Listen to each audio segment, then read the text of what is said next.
There is something wrong with this cathedral.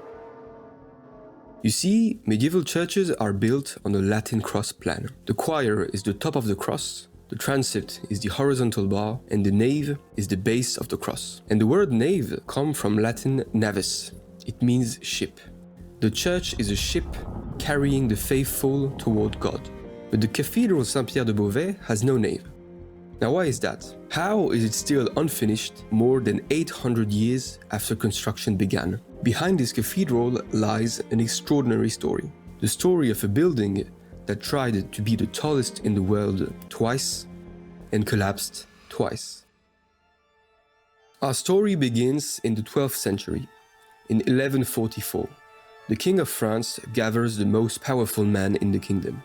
They're here for the consecration of the Basilica of Saint-Denis, the royal burial site. And what they witness is a revolution. The walls are tall and thin, the stained glass windows are breathtaking, light floods the entire building, and France's elite is here. And one thing is certain, they have never seen anything this beautiful. They are witnessing the birth of the Gothic system. They all leave with one single thought: replicate and go further.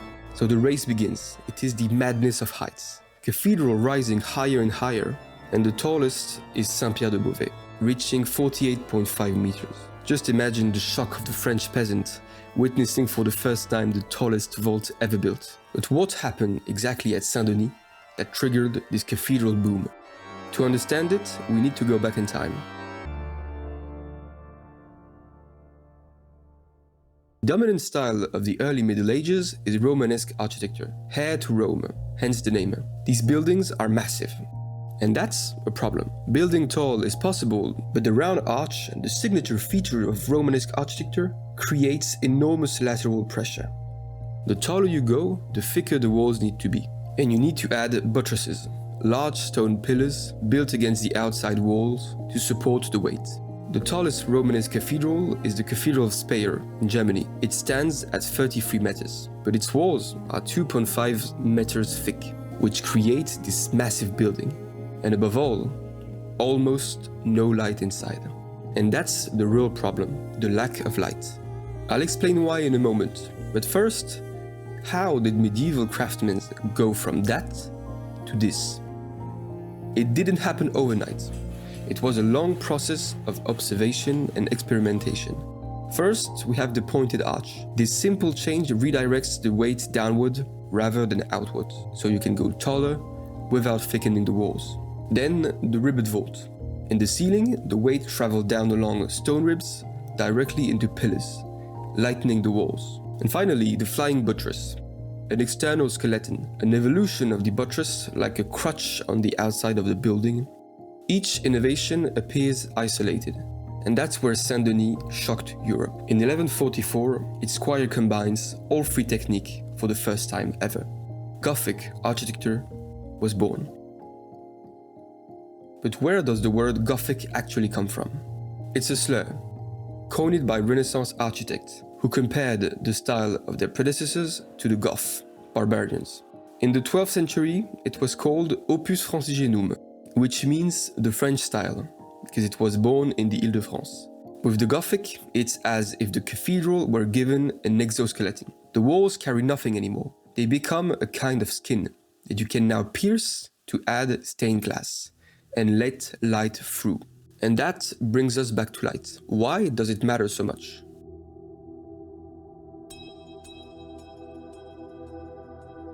At the time, two visions compete within the church. On one side, the Cistercian.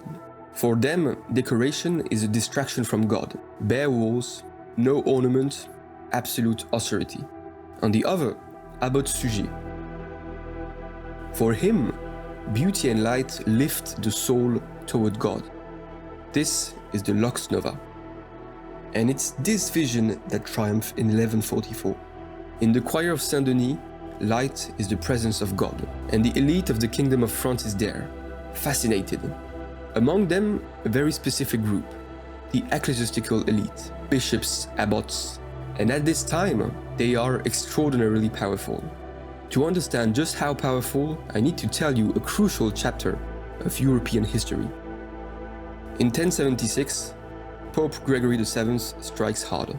The kings of Europe no longer have the right to appoint bishops. This is the Gregorian reform, and it makes the European monarchs furious, especially Henry IV, Emperor of the Holy Roman Empire. Henry writes a letter demanding Gregory resign, and Gregory excommunicates him. Excommunication is the Church's most powerful weapon. All of society rests on God. Everyone fears eternal damnation. Christians are now forbidden to obey Henry, so his own people rise against him. Henry has no choice. He travels to Canossa in Italy, where Gregory is staying, and he waits 3 full days in the snow before Gregory finally agrees to receive him and lift the excommunication. The head of the Church made the most powerful man in the Western world kneel in the snow for 3 days. In the 11th century, the Church is all-powerful. It's in this tense climate between Church and Crown that the choir of Saint Denis appear. The Church elite sees the most beautiful thing they have ever seen, and they want the same. Rival the king and display their power through stone. 80 kilometers north of Paris, the city of Beauvais is in direct competition with the crown. Its own economy thrives, built on agricultural surplus and a prosperous textile industry. At its head, a bishop. And the Bishop of Beauvais perfectly embodied this proud, powerful church elite. Take Philippe de Dreux, a warrior bishop. He spends more time in a helmet than a mitre. He even plays a decisive role at the Battle of Bouvines, which is a major French victory. Since clergy was forbidden to shed blood, Philip fight with a mace. Remember, this is a man of God. This gives the tone of these people. But it's his successor concerns us. Milo of Nanteuil. Milo is not a warrior, but he has his own vice. He is extraordinarily proud. He publicly declares he answers to no one but Saint Peter, and rumor has it he fathered a child with the regent Blanche of Castile. In 1225, a fire destroys the Cathedral of Beauvais. The opportunity is perfect. His neighbors are building enormous cathedrals. Why not him? But Milo doesn't want just a great cathedral. He wants the tallest cathedral in the world. He is warned, no one knows how high you can safely go. Milo doesn't listen. His name will live forever. And now he's in direct conflict with the King of France, Saint Louis. This cathedral will be the symbol of his power. But challenging the crown comes at a cost. In 1233, a riot breaks out in Beauvais. Saint Louis arrives in person to crush it. He seizes Milo's palace, empties his wine cellar, and sells his furniture. And without money, the construction stops. Soon after, Milo dies. But his ambition does not. As if a curse haunted Beauvais, Milo's successors carry on his spirit. The construction resumes, and around 1250, a crucial decision is made. Raise the choir by 5 more meters, bringing it to 48.5 meters, a height that surpassed even the Pantheon in Rome. And to get there, they take every risk. In 1272, the choir of Saint-Pierre de Beauvais is complete, and it holds. The faithful attend the first Mass beneath what remains to this day the tallest Gothic vault ever built. The bishop's hubris is crowned with success. But the success won't last. Before going further, I need to tell you about this incredible historical coincidence. At the very moment these cathedrals are rising, voices inside the church are turning against the ecclesiastical elite, the mendicant orders, religious movement seeking to restore simplicity to the faith, challenging the Lux Nova. For them, this elite has drifted from God, using the pursuit of beauty as a convenient excuse to accumulate wealth. And this vision gains ground. It wins the support of King Saint Louis, even the Pope. The ecclesiastical elite begin to lose its grip. And with it, the cathedral. 12 years after its completion, on the evening of November 28, 1284, a storm hits Beauvais. The interruption in construction have left small structural misalignment. The flying buttresses are too thin. The choir is unstable. The vault collapses.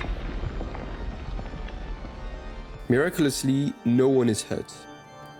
And in truth, the physical damage is not catastrophic, but the psychological impact is lasting. The collapse of the tallest vault in the world, it lands. After 1284, the race for height stops completely. The era of excess is over. Or almost. Because Beauvais' ambition does not fade. For the moment, the reconstruction of the choir is completed in 1347. But in 1347, the Black Death arrives in Europe, the 100 Years' Wars begin, the money is gone. It's not until 1499, 152 years later, that construction resumes. 1499 is a new era. Saint-Pierre de Beauvais remains with his choir, no nave, no transept. The chapter, the religious body now overseeing the project, calls on Martin Chambige, the greatest architect of his time. A man working on 4 cathedrals at the same time. And his mission is clear: reinforce the choir, build a nave and transept, stabilize everything, and finally complete the cathedral, more than 300 years in the making. And through relentless work, he steadies the ship, finally giving Saint-Pierre de Beauvais a future. However, he dies in 1532. He only had time to complete the transept, but his vision is clear: build the nave, stabilize the whole, and finish the cathedral. But his vision is not followed. The chapter's obsession with height returns. What if, instead of the nave, they built an enormous lantern tower? The tallest tower in all of Christendom. A tower conceived to rival St. Peter's in Rome. An extraordinarily risky choice. Without a nave, a tower of this scale would be madness. But the chapter sweeps away all reason. The same condition as 2 centuries earlier. In 1569, it is erected. Over 150 meters tall. They were supposed to build a nave. They chose glory instead. But what glory? Because the warning signs appear almost immediately. By 1567, before it's even finished, the spire is already trembling. In 1572, the Iron Cross is removed as a precaution, and 2 royal masons are sent. Their assessment is clear. Urgent reinforcement is needed. The chapter disagrees. It requests a second opinion. But by 1573, the danger is undeniable. And in April, they finally agree to act. On the morning of April the 30th, the faithful celebrate the Ascension Day Mass, knowing that a tower of 150 meters is swaying above their heads. The Mass ends, the faithful leave, just in time. The spire and 3 floors of the tower collapses straight down, as if the cathedral had swallowed the spire. Only 2 people are injured. A miracle. One final anecdote seals the story. After the collapse, part of the masonry hangs suspended, threatening to fall again at any moment. No one will go near it. People whisper that the cathedral is cursed, so they turn to a condemned criminal. Clear the debris, and your life will be spared. The man has no choice. He climbs, and the moment he sets foot on the unstable rubble, it collapses beneath him. Legend has it he just had enough time to grasp a rope, the very rope that was meant to hang him. After the second collapse, neither the will nor the money remain. Saint-Pierre de Beauvais only has its choir and transept, and it will never be completed. Now, one last question lingers. After the 1284 collapse, they rebuilt the choir. Why not rebuild the tower? But here's the thing. When the tower was built in 1569, Gothic architecture was already completely out of time. The Renaissance had taken over decades earlier. Beauvais was already a relic. The lantern tower was almost the final cry of a dying style. the swan song of Gothic ambition. I find this story fascinating. Saint-Pierre de Beauvais could have been the most extraordinary cathedral of its time, but its commissioner, they were too impatient. The problem was never the height, but the way and the speed it was built. And the symbolism behind this story is so powerful, it's hard not to see it as a kind of divine punishment for the sin of hubris. Twice it reached for the sky, twice it fell. Forever, the Icarus of architecture.